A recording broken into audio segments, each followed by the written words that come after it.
بسم الله الرحمن الرحيم. الحمد لله الذي أنزل على عبده الكتاب ولم يجعل له عوجا قيما لينذر بأسا شديدا من لدنه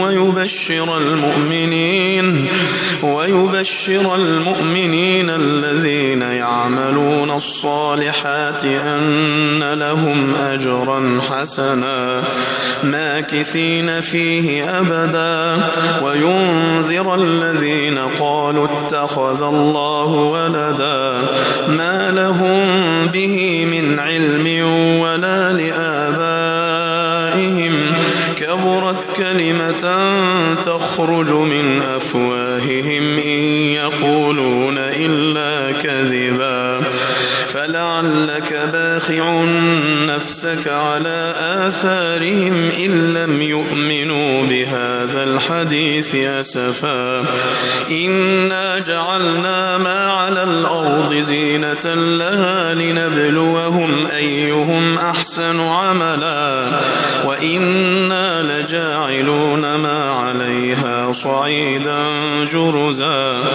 أم حسبت أن أصحاب الكهف والرقيم كانوا من آياتنا عجبا إذ أوى الفتية إلى الكهف فقالوا ربنا آتنا من لدنك رحمة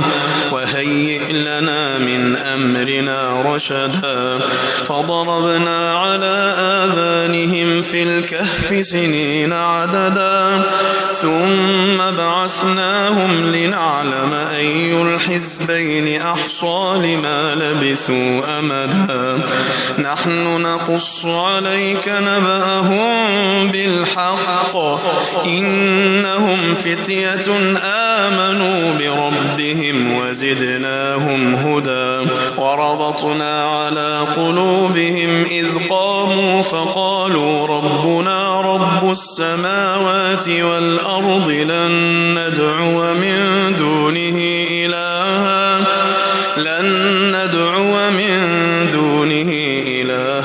لقد قلنا إذا شططا هؤلاء قومنا اتخذوا من دونه آلهة لولا يأتون عليهم بسلطان بين فمن أظلم ممن افترى على الله كذبا وإذ اعتزلتموهم وما يعبدون إلا الله فأووا إلى الكهف ينشر لكم ربكم من رحمته ويهيئ لكم من أمركم مرفقا وترى الشمس إذا طلعت تزاور عن كهفهم ذات اليمين وإذا غربت تقرضهم ذات الشمال وهم في فجوة منه ذلك من آيات الله من يهد الله فهو المهتد ومن يضلل فلن تجد له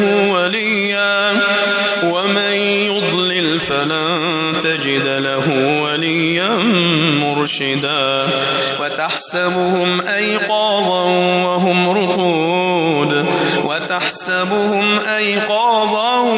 وهم رقود ونقلبهم ذات اليمين وذات الشمال وكلبهم باسط ذراعيه بالوصيد لو اطلعت عليهم لوليت منهم فرارا ولملئت منهم رعبا وكذلك بعثناهم ليتساءلوا بينهم قال قائل منهم كم لبثتم قالوا لبثنا يوما أو بعض يوم قالوا ربكم أعلم بما لبثتم فابعثوا أحدكم بورقكم هذه إلى المدينة فلينظر أيها أزكى طعاما فليأتكم برزق برزق منه وليتلطف ولا يشعرن بكم أحدا إنهم إن يظهروا عليكم يرجموكم أو يعيدوكم في ملتهم ولن تفلحوا إذن أبدا وكذلك أعثرنا عليهم ليعلموا أن وعد الله حق وأن الساعة لا ريب فيها إذ يتنازعون بينهم أمرهم فقالوا ابنوا عليهم بنيانا ربهم أعلم بهم قال الذين غلبوا على أمرهم لنتخذن عليهم مسجدا سيقولون ثلاثة رابعهم كلبهم ويقولون خمسة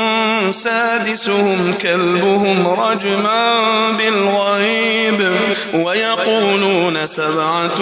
وثامنهم كلبهم قل ربي أعلم بعدتهم ما يعلمهم إلا قليل فلا تمار فيهم إلا مراء ظاهرا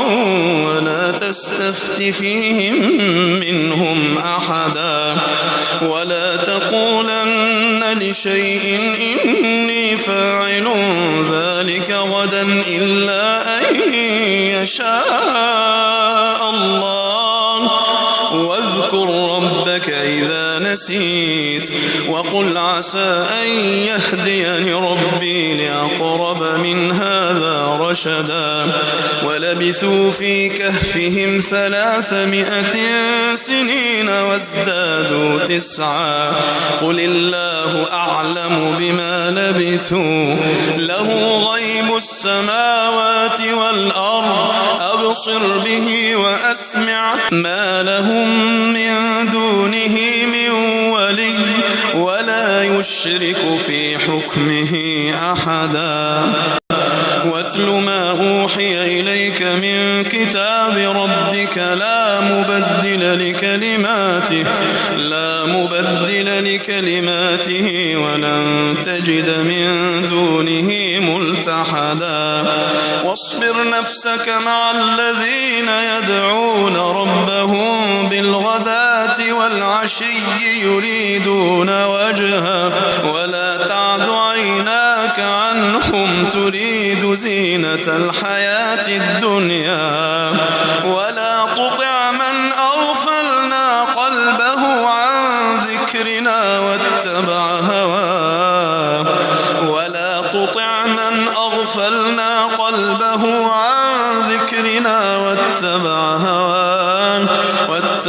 هواه وكان أمره فرطا وقل الحق من ربكم فمن شاء فليؤمن ومن شاء فليكفر إنا أعتدنا للظالمين نارا أحاط بهم سرادقها وإن يستغيثوا يغاثوا بماء كالمهل يشوي الوجوه بئس الشراب وساءت مرتفقا إن الذين آمنوا وعملوا الصالحات إنا لا نضيع أجر من أحسن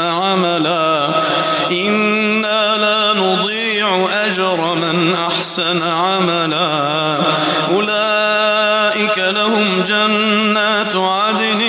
تجري من تحتهم الأنهار يحلون فيها من أساور من ذهب ويلبسون ثيابا خضرا من سندس واستبرق متكئين فيها على الأرائك نعم الثواب وحسن وحسنت مرتفقا واضرب لهم مثل الرجلين جعلنا لأحدهما جنتين من أعناب وحففناهما بنخل وجعلنا بينهما زرعا كلتا الجنتين آتت أكلها ولم تظلم منه شيئا وفجرنا خلالهما نهرا وكان له ثمر فقال لصاحبه وهو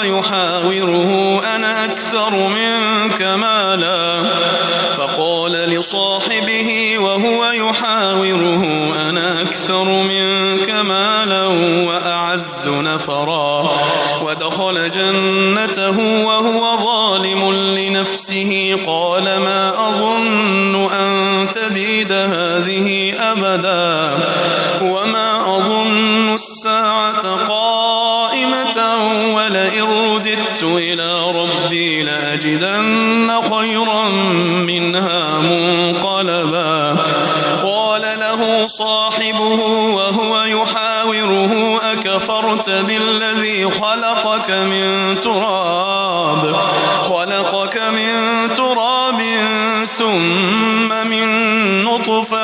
ثم من نطفة ثم سواك رجلا لكن هو الله ربي ولا أشرك بربي أحدا ولولا إذ دخلت جنتك قلت ما شاء الله لا قوة إلا بالله إن ترني أنا أقل منك مالا وولدا فعسى ربي أن يؤتيني خيرا من جنتك ويرسل عليها حسبانا من السماء فتصبح صعيدا زلقا أو يصبح ماؤها غورا فلن تستطيع له طلبا وأحيط بثمره فأصبح يقلب كفيه على ما أنفق فيها وهي خاوية على عروشها ويقول يا ليتني لم أشرك بربي أحدا ولم تكن له فئة ينصرونه من دون الله وما كان منتصرا هنالك الولاية لله الحق هو خير ثوابا وخير عقبا واضرب لهم مثل الحياة الدنيا كماء إن أنزلناه من السماء فاختلط به نبات الأرض فأصبح هشيما تذروه الرياح وكان الله على كل شيء مقتدرا المال والبنون زينة الحياة الدنيا والباقيات الصالحات خير عند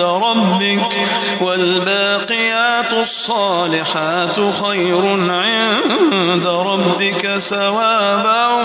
وخير أملا ويوم نسير الجبال وترى الأرض بارزة وحشرناهم فلم نغادر منهم أحدا وعرضوا على ربك صفا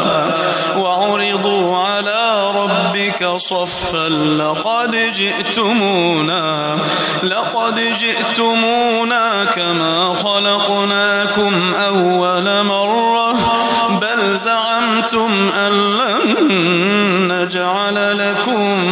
موعدا ووضع الكتاب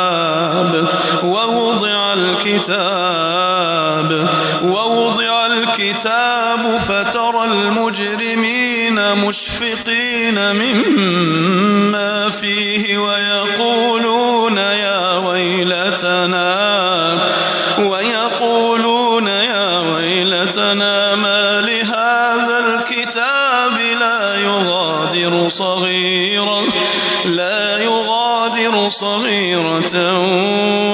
كبيرة إلا أحصاها ووجدوا ما عملوا حاضرا ولا يظلم ربك أحدا. وإذ قلنا للملائكة اسجدوا لآدم فسجدوا إلا إبليس كان من الجن ففسق عن أمر ربه أفتتخذونه وذريته أولياء من دوني وهم لكم عدو بئس للظالمين بدلا. ما أشهدتهم خلق السماوات والأرض ولا خلق أنفسهم وما كنت متخذ المضلين عضدا. ويوم يقول نادوا شركائي الذين زعمتم فدعوهم فلم يستجيبوا لهم وجعلنا بينهم موبقا. ورأى المجرمون النار فظنوا أنهم مواقعوها ولم يجدوا عنها مصرفا. ولقد صرفنا في هذا القرآن للناس من كل مثل وكان الإنسان أكثر شيء جدلا. وما منع الناس أن يؤمنوا إذ جاءهم الهدى ويستغفروا ربهم إلا أن تأتيهم سنة الأولين أو يأتيهم العذاب قبلا. وما نرسل المرسلين إلا مبشرين ومنذرين. ويجادل الذين كفروا بالباطل ليدحضوا به الحق واتخذوا آياتي وما أنذروا هزوا. ومن أظلم ممن ذكر بآيات ربه فأعرض عنها ونسي ما قدمت يداه إنا جعلنا على قلوبهم أكنة أن يفقهوه وفي آذانهم وقرا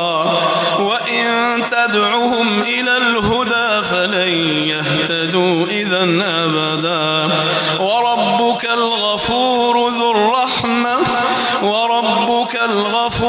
ذو الرحمة لو يؤاخذهم بما كسبوا لعجل لهم العذاب بل لهم موعد لن يجدوا من دونه موئلا. وتلك القرى أهلكناهم لما ظلموا وجعلنا لمهلكهم موعدا. وإذ قال موسى لفتاه لا أبرح حتى أبلغ مجمع البحرين أو أمضي حقبا فلما بلغا مجمع بينهما نسيا حوتهما فاتخذ سبيله في البحر سربا. فلما جاوزا قال لفتاه آتنا غداءنا لقد لقينا من سفرنا هذا نصبا. قال أرأيت إذ أوينا إلى الصخرة فإني نسيت الحوت وما أنسانيه إلا الشيطان أن أذكره واتخذ سبيله في البحر عجبا. قال ذلك ما كنا نبغي فارتدا على آثارهما قصصا. فوجدا عبدا من عبادنا آتيناه رحمة من عندنا وعلمناه من لدنا علما. قال له موسى هل أتبعك على أن تعلمني مما علمت رشدا. قال إنك لن تستطيع معي صبرا وكيف تصبر على ما لم تحط به خبرا قال ستجدني إن شاء الله صابرا ولا أعصي لك أمرا قال فإن اتبعتني فلا تسألني عن شيء حتى أحدث لك منه ذكرا فانطلقا حتى إذا ركبا في السفينة خرقها قال أخرقتها لتغرق أهلها لقد جئت شيئا إمرا قال ألم أقل إنك لن تستطيع معي صبرا قال لا تؤاخذني بما نسيت ولا ترهقني من أمري عسرا فانطلقا حتى إذا لقيا غلاما فقتله قال أقتلت نفسا زكية بغير نفس لقد جئت شيئا نكرا قال ألم أقل لك إنك لن تستطيع معي صبرا قال إن سألتك عن شيء بعدها فلا تصاحبني قد بلغت من لدني عذرا فانطلقا حتى إذا أتيا أهل قرية استطعما أهلها فأبوا أن يضيفوهما فوجدا فيها جدارا يريد أن ينقض فأقامه قال لو شئت لاتخذت عليه أجرا قال هذا فراق بيني وبينك سأنبئك بتأويل ما لم تستطع عليه صبرا أما السفينة فكانت لمساكين يعملون في البحر فأردت أن أعيبها وكان وراءهم ملك يأخذ كل سفينة غصبا وأما الغلام فكان أبواه مؤمنين فخشينا أن يرهقهما طغيانا وكفرا فأردنا أن يبدلهما ربهما خيرا منه زكاة وأقرب رحما وأما الجدار فكان لغلامين يتيمين في المدينة وكان تحته كنز لهما وكان أبوهما صالحا فأراد ربك أن يبلغا أشدهما ويستخرجا كنزهما رحمة من ربك وما فعلته عن أمري ذلك تأويل ما لم تسطع عليه صبرا ويسألونك عن ذي القرنين قل سأتلو عليكم منه ذكرا إنا مكنا له في الأرض وآتيناه من كل شيء سببا فأتبع سببا حتى إذا بلغ مغرب الشمس وجدها تغرب في عين حمئة ووجد عندها قوما قلنا يا ذا القرنين إما أن تعذب وإما أن تتخذ فيهم حسنا قال أما من ظلم فسوف نعذبه ثم يرد إلى ربه فيعذبه عذابا نكرا وأما من آمن وعمل صالحا فله جزاء الحسنى وسنقول له من أمرنا يسرا ثم أتبع سببا حتى إذا بلغ مطلع الشمس وجدها تطلع على قوم لم نجعل لهم من دونها سترا كذلك وقد أحطنا بما لديه خبرا ثم أتبع سببا حتى إذا بلغ بين السدين وجد من دونهما قوما لا يكادون يفقهون قولا قالوا يا ذا القرنين إن يأجوج ومأجوج مفسدون في الأرض فهل نجعل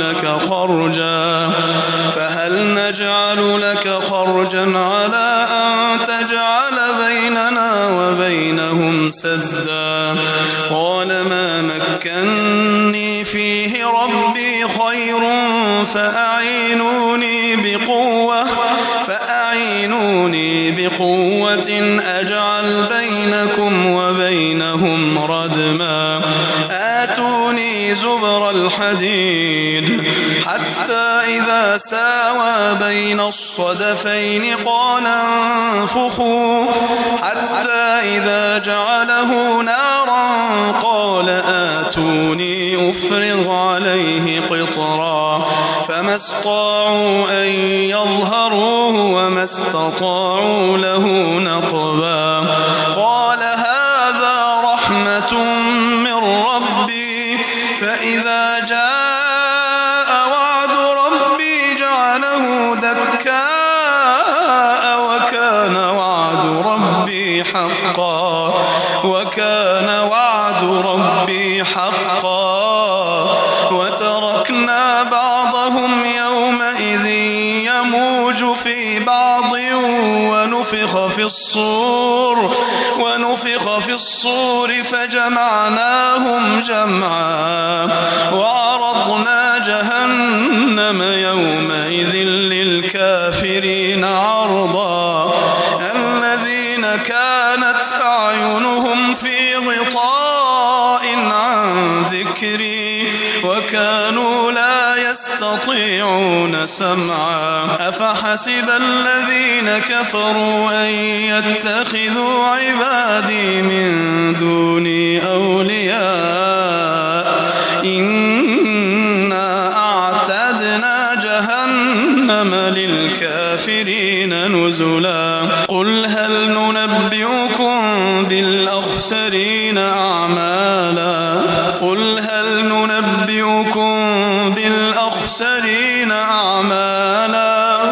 الذين ضل سعيهم في الحياة الدنيا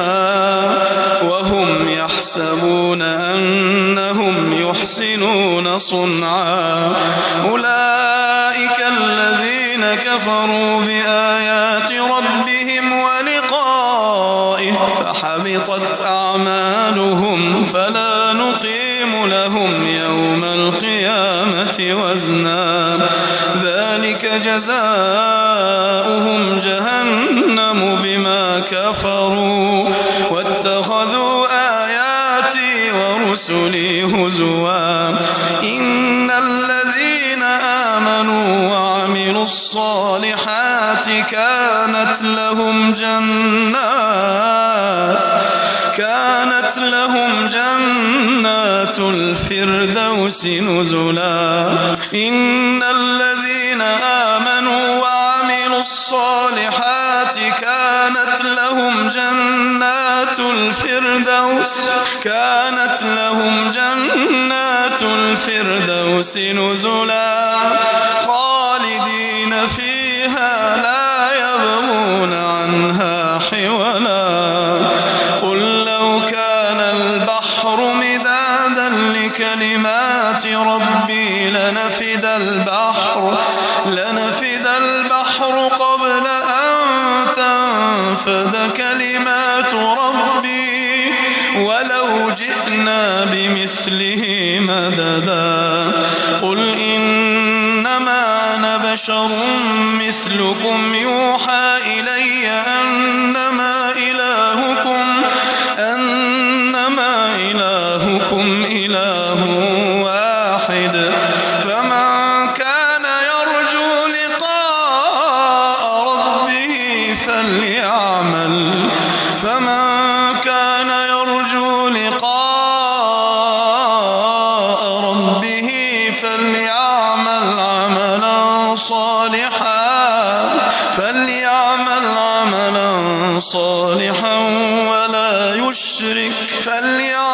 عملا صالحا ولا يشرك بعبادة ربه